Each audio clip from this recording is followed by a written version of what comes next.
Wherefore, seeing we also are compassed about with so great a cloud of witnesses, let us set aside, let us lay aside every weight, and the sin which does so heavily beset us, and let us run with patience the race that is set before us, looking unto Jesus, the author and finisher of our faith, who for the joy that was set before him endured the cross, despising the shame, and he sat down at the right hand of the throne of Theou. For consider him that endured such contradiction of sinners against himself, lest ye be wearied and faint in your minds. Ye have not yet resisted unto blood, striving against sin. And ye have forgotten the exhortation which speaketh unto you as unto children. Huyemu, despise not thou the chastening of the Curio, nor faint when thou art rebuked of him. For whom Curios loveth, he chasteneth, and scorcheth every son whom he receiveth. If ye endure chastening, Theos dealeth with you as with sons. For what son is whom the father chasteneth not? But if ye be without chastisement, wherefore are all partakers, then are ye bastards, and not sons. Furthermore, we have had fathers of our flesh, which corrected us, and we gave them reverence.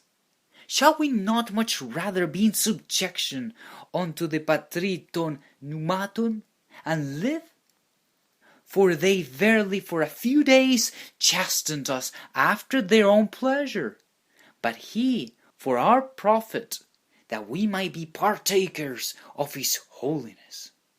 Now no chastening for the present seemeth to be joyous, but grievous.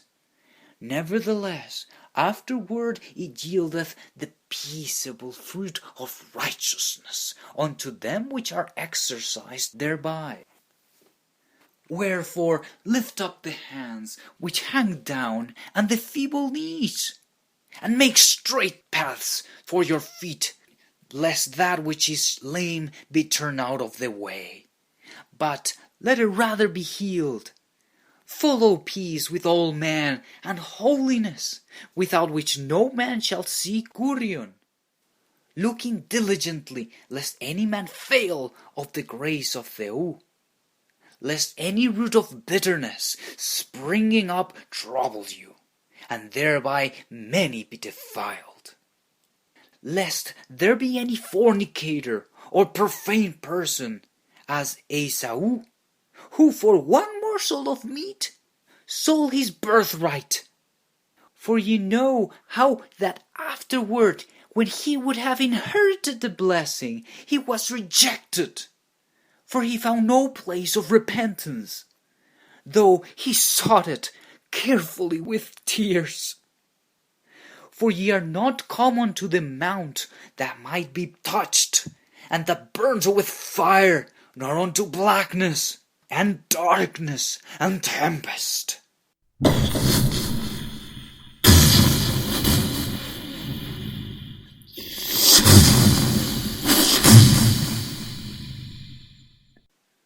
And the sound of a trumpet, and the voice of words, which voice they that heard entreated that the words should not be spoken to them any more. For they could not endure that which was commanded. And if so much as a beast touch the mountain, it shall be stoned, or thrust through with a dart.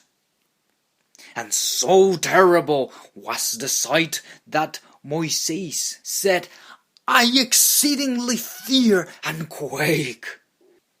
But ye are come unto the mount Sion, and unto the city of the living Theou, the heavenly Jerusalem, and to an innumerable company of angels, to the general assembly and church of the firstborn, which are written in heaven, and to Cretain Theopanton, and to the spirits of just men made perfect, and to Jesu, the mediator of the new covenant, and to the blood of sprinkling, that speaketh better things than that of Abel. See that ye refuse not him that speaketh.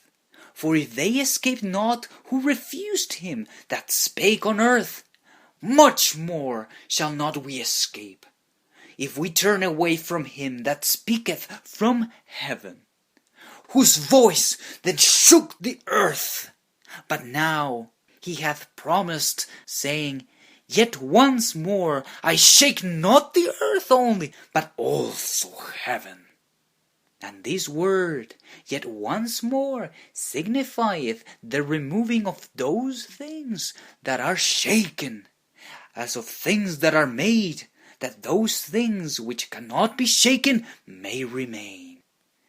Wherefore, we receiving a kingdom which cannot be moved, let us have grace, whereby we may serve Theo acceptably with reverence and godly fear. For our Theos is a consuming fire.